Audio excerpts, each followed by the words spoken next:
wasn't gleaned after I was educated, and it was gleaned from a kid who was in an after-school basketball program in his third grade year in New York City.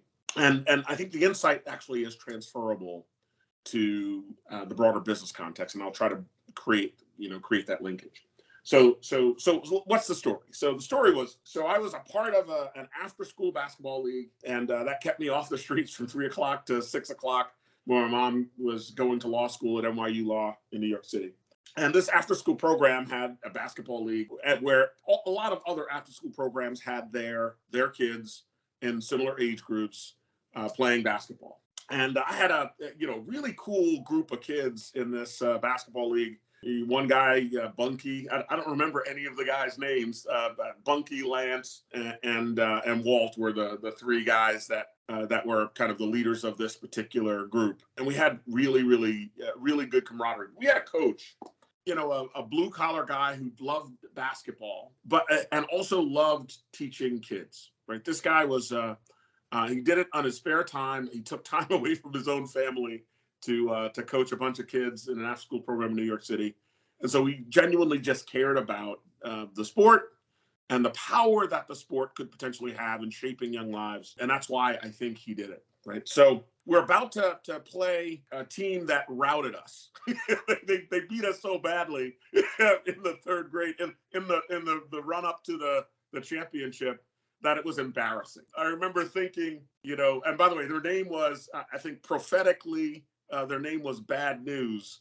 And they would joke on the other side, cocky group of kids, they would joke that it was bad news if anyone got us to have to play against, because they were going to rout them. And literally for most of the tournament, for all of the tournament up until the championship, they had been pretty much badly beating everybody, right? Us included. As luck would have it, we're in the championship game. We get to the championship game, and who's the other team? This team, Bad News. And you could see kind of the air get out of our sails. We were hoping someone else would luck out and beat them, right? And then we would have a normal group of kids to have to play against.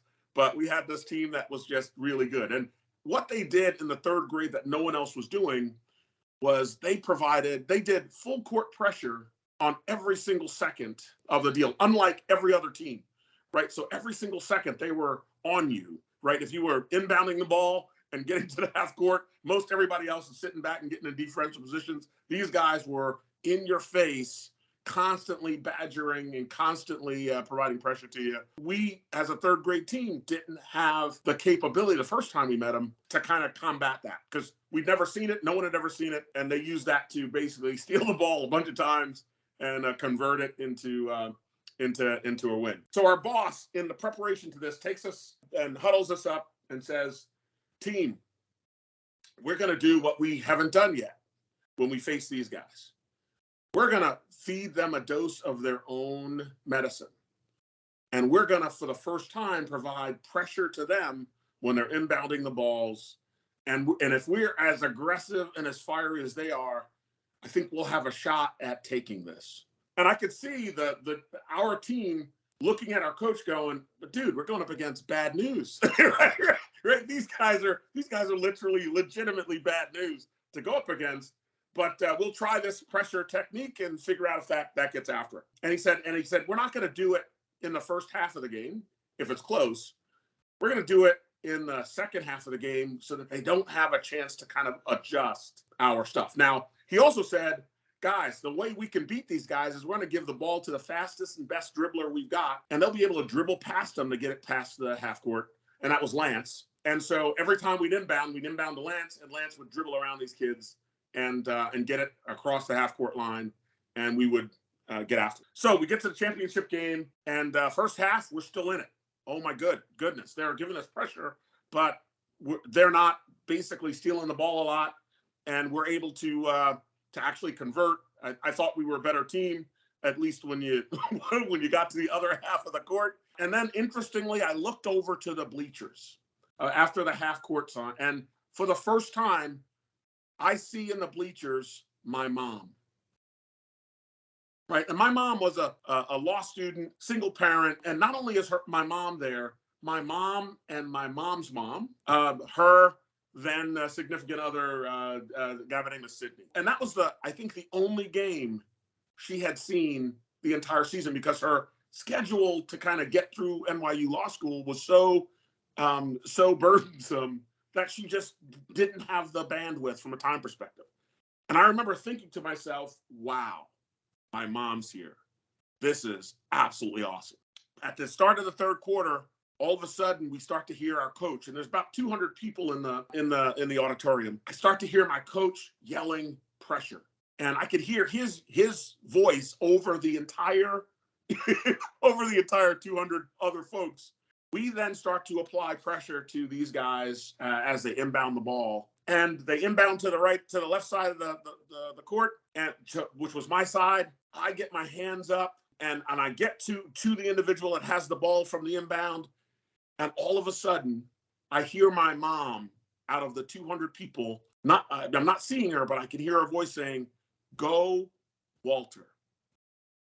At that moment, I must have felt like I was 7 foot tall. My arms felt like I'd kind of just gotten this out of body kind of bigness, right? So, and I could see from my coach yelling pressure, the cockiness on the face of our competitor went from cockiness to fear almost instantaneously, because they'd never been subjected to pressure like the pressure we were providing to them, and we were swarming them. And this one kid, I get in the corner, I raise my hands, and I get as big as I possibly can, and he tries to throw it over me. He doesn't get there. I steal the ball, and I hear, "Go, Walter," from my mom.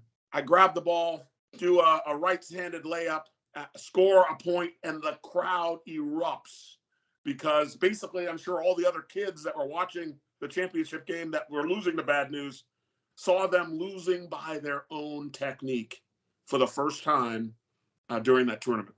I'm pleased to report that those two words, pressure and "Go, Walter," were powerful motivations for my third grade brain, right? That, with the juxtaposition of my mom being there for the only time that season, and her being able to see it, for me was a profoundly special situation. So, and ultimately we did win. And interestingly, our coach, in kind of Bear Bryant kind of fashion before the game, said, "Look, if you guys win, we're going to go to Carvel and I'm going to get you guys the biggest sundaes you've ever seen." And I'll tell you, eating those sundaes with my teammates that day, I don't think I've ever had a sweeter taste of ice cream ever. Now, how does that equate to the world of business?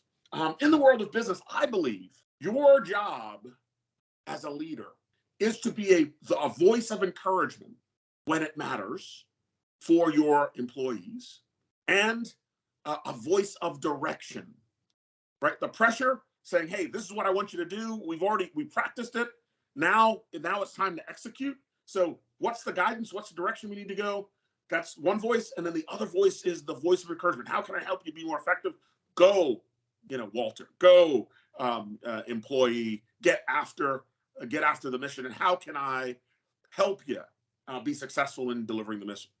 And I believe every single leader's core intent should be to be the voice of direction and the voice of encouragement. And if you could do that, you too can actually overcome whatever bad news you might be running up against, and defeat it and triumph over it.